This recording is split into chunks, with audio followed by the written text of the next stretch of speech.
Reklamo nila mga idol. Ayun, no, umugong na lang siya mga idol. So, ang duda ko ani mga idol, pag ingani nga mga sakit mga idol.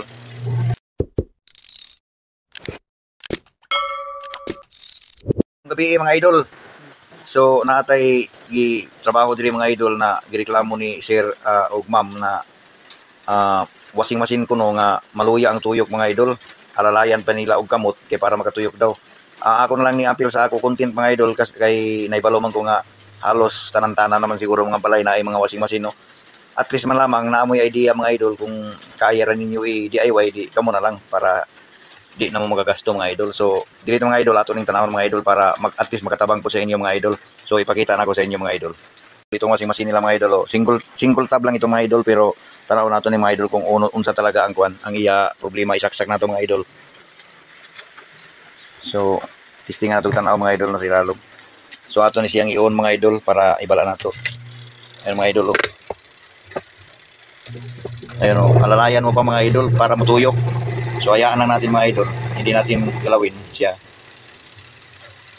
Ayun oh, parang maglisod siya magandar mga idol, maglisod siya pagtuyok. Muugong lang usahay. Ayun oh.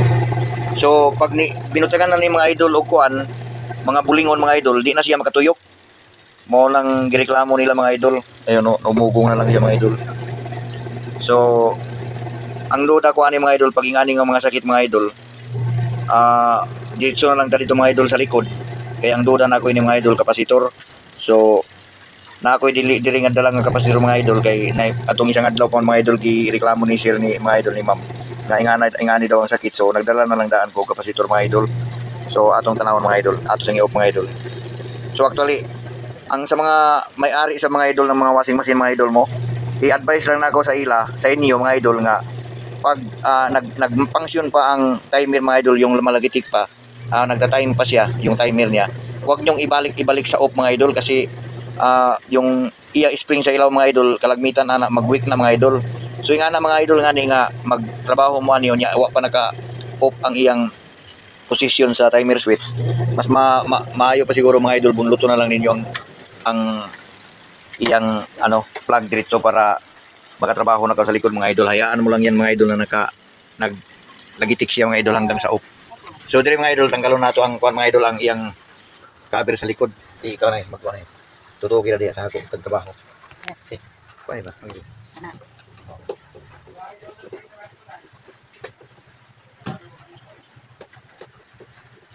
Ano ba? Tingog din dia. Tingog dia ini. Ako. So andito lang yan mga idol, yung kapasitor niya mga idol. So testingan nato ni mga idol pag pinulihan naman po di ay ni basin og diri ra gyapon ang problema mga idol. So naaman tay dala dito mga idol nga kapasitor po di testing nato. So naa diri mga idol atong dala mga idol, atong testing mga idol. Puli lang ninyo diri mga idol sa iyang linya pagkabit. Kunya ayaw dila bisag di na lang usa nato tipan mga idol kay testingan sa nato siya kung mao bagyot ang ako diagnose mga idol. Kay pag ingana mga idol, usahay sab na apoy problema nga sa winding niya gyud sa iyang motor mo nang luya na siya motuyok. Pero kadaganan sa ako mga na-encounter mga idol, kini lang mga kapasitor mga idol. So ingana ra mga idol, testingan na sab nato mga idol pag saksak mga idol kung may development ba. Try nato pag saksak mga idol. So nato mga idol. Ayan. Pakiramdaman natin mga idol. Pakiramdaman natin. So, ayun mga idol, dumiretso na siya mga idol. Oh.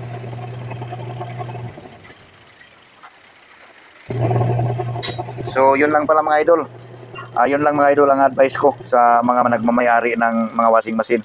Pag maganyang mga sakit mga idol ay kapasitor lang. So, hanggang dito na lang mga idol. Salamat sa panonood.